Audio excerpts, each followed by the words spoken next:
Secretary of State Antony Blinken finished up a high-stakes visit to Beijing today, the first visit by an American top diplomat to China in 5 years. Relations between the two preeminent global powers are at their lowest point since ties were restored 50 years ago. Blinken's mission: to see if there's a way to right them. Good afternoon. A firm handshake despite a shaky relationship. Today, Secretary of State Antony Blinken wrapped up his postponed trip to China, marathon meetings with several top officials, and a short visit with President Xi Jinping. Both sides expressed optimism. I stress that direct engagement and sustained communication at senior levels is the best way to responsibly manage our differences and ensure that competition does not veer into conflict. And I heard the same from my Chinese counterparts. We both agree on the need to stabilize our relationship.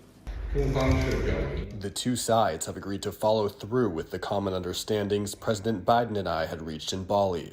The two sides have also made progress and reached agreements on some specific issues. President Xi referring to a meeting with President Biden last November in Indonesia, where the leaders set an agenda to warm relations.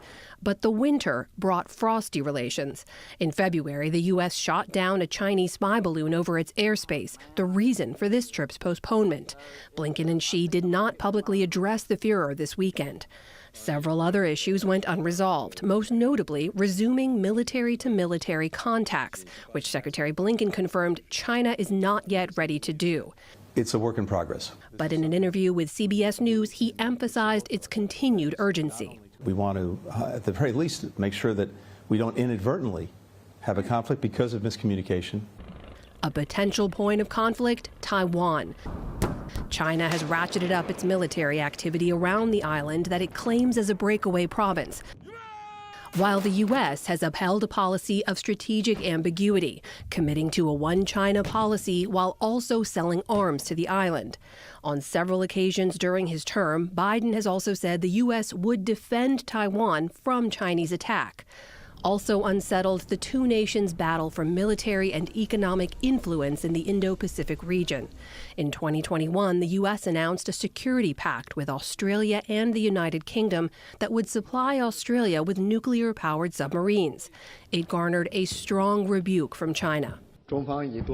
Establishing the so-called trilateral security partnership will only trigger an arms race, damage the international nuclear non-proliferation regime, and harm regional peace and stability. Since then, President Biden has made a trip to the region and has hosted several of its leaders. India's prime minister will visit Washington this week. Meantime, China has increased military exercises in the South China Sea and its confrontations with the Americans. Just a few weeks ago, a Chinese fighter jet cut in front of a U.S. aircraft over the South China Sea, which the U.S. military called a, quote, unnecessarily aggressive maneuver. A week later, a Chinese warship cut off an American warship in the Strait of Taiwan. Although there were no breakthroughs on these major points of tension this weekend, Secretary Blinken struck a note of cautious optimism. My hope and expectation is we will have better communications, better engagement going forward. It is critical to doing what we both agree is necessary, and that is responsibly managing the relationship. And to decode Secretary Blinken's China visit and its ramifications for Washington's relationship with Beijing, I'm joined by Ryan Hass, a senior fellow at the Brookings Institution.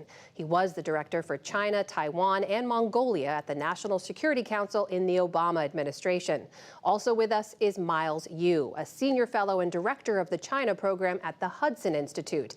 He served as the China policy advisor to Secretary of State Mike Pompeo during the Trump administration.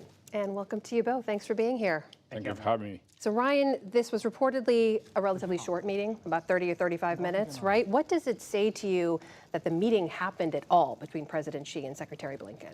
Well, I think it was significant that President Xi and Secretary Blinken had a chance to sit down because it really accomplished two things. The first is that President Xi was able to articulate in his own words the future direction that he intends to see the U.S.-China relationship travel. And this is a departure from the previous statement, which was his accusation that the United States seeks to contain, encircle, and suppress China. So Secretary Blinken succeeded in moving President Xi on that. The second signal that it sent was a signal to the rest of the Chinese government that President Xi expects and is comfortable with his counterparts, engaging directly with their American counterparts to seek to moderate tensions. So all in all, I think it was a pretty productive day of diplomacy. Miles, productive? How would you rate it?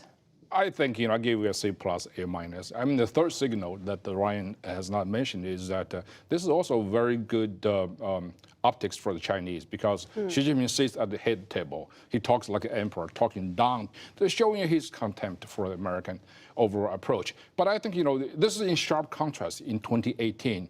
Last time a U.S. Secretary of State visited China, when Xi Jinping sits side by side with Secretary Pompeo. Even though he despises Pompeo, but then at least he also has certain amount of fear. This is a conversation that needs to happen, but don't need to happen on equal terms. I think China right now is in a position to sort of challenge Americans, not only goodwill, but also American strength, and by playing this sort of optical game. So I think, it's important both sides sit down to talk about, engage to avoid a crisis. And I think also it's very important for us to keep in mind what's at stake on the Chinese side. Ryan, President Biden has said that he believes U.S.-China relations are on the right trail. Do you agree with that after these meetings?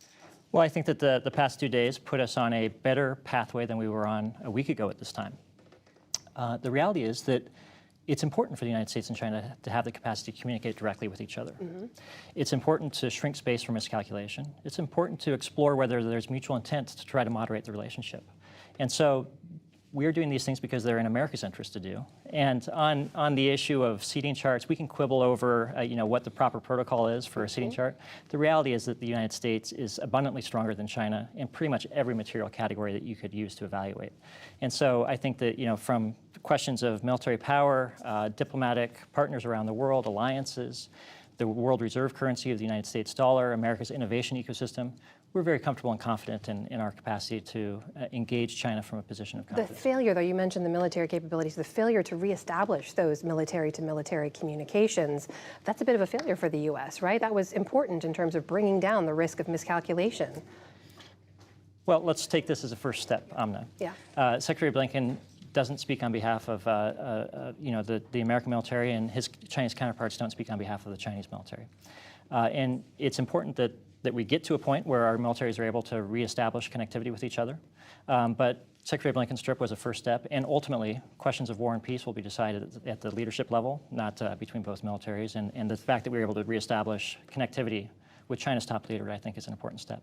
Miles, there is the issue of China's faltering economy at this moment, right? You mentioned Chinese leverage in these talks, but doesn't that give the U.S. some leverage? Ryan is right. You're absolutely right. The U.S. has tremendous leverage. The leverage we should have used, but we have not used efficiently. So as you say, China's economy is in shambles. We have to understand, China needs United States much more than United States needs China. China's economy, China's technology, China's military depends to a larger degree on Western technology and export. So it's in their best interest to engage with the United States. So I think that's why we have this advantage. The advantage that we can use, and I think we should have used more. Secretary Blinken visited China, for example, is based upon the assumption that somehow we could establish a direct military-to-military professional contact. That's our dream. We have tried for decades. And we have to understand the nature of a Chinese party-military relationship. The Chinese Communist Party would never allow its military to conduct independent communication with the Western. That will never happen. That's right. This show again and again in the 2001 EP-3 plane incident. Yeah. Nobody from the Chinese military would pick up the phone call. And even though we had robust communication with them, the nature of the party-military relationship is totally different from the West. So this is even worse than the Soviet time, when the U.S. military and the Soviet high command could have some kind of semblance, some kind of communication. No, this is not. So Ryan, what are you going to be watching for now in the days and the weeks ahead to judge how these meetings actually went? What's the impact of these talks? Well, we need to explore whether or not the mutual intent to lower the risk of miscalculation or miscommunication exists. And we will have a series of follow-up meetings in both Washington and Beijing in the coming weeks that will sort of bring into light how much progress is possible between now and November, when we expect that President Xi will travel to the United States to meet with President Biden on the margins of the APEC Leaders Summit. And so we have this window now over the next several months to see if we can shrink space for miscalculation, if we can establish a cooperative agenda that is based upon mutual self-interest, where we both take actions that are in parallel to each other that serve each of our respective interests? And if so, the world will be a better place. But if not, the United States is in a confident, strong position to get caught trying. Miles, what are you watching for? China has to be responsible. Chinese Communist Party, their action and deeds are most important in deciding the nature and direction of U.S.-China relationship. So that's why I think, I'm very, very satisfied that, the new China policy paradigm that emerged during the Trump administration more or less continue on to this day. The China challenge is not just a partisan issue, it's an American issue. So for that, and I think, I give Biden administration credit. However, there are some misconceptions. There are some understanding of how the Chinese system operates. We should have no illusion. For example, China always threw out this red herring called Taiwan independence. There is no Taiwan independence because no political party in Taiwan is advocating for Taiwan independence. Taiwan wants to have status quo. Status quo, in effect, is independence. There's no need for them. So China always forced the United States to make a statement, say, U.S. do not support Taiwanese independence. This is red herring. It's basically an own goal, which we should not have scored. Gentlemen, we will have to leave it there. I have a feeling we'll talk about this some more. Please come back and join us again. Miles Yu, Ryan Hass, thank you for your time. Thank you, Amna. Thank you.